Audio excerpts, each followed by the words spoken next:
That was good.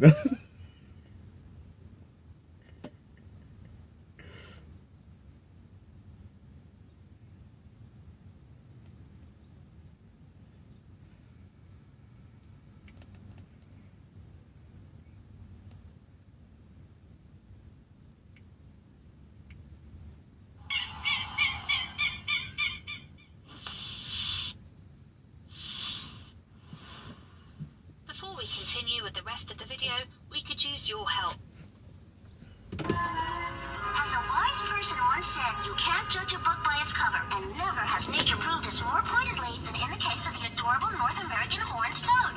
Because the horned toad has a round body that looks like a frog or toad, it was given the name toad.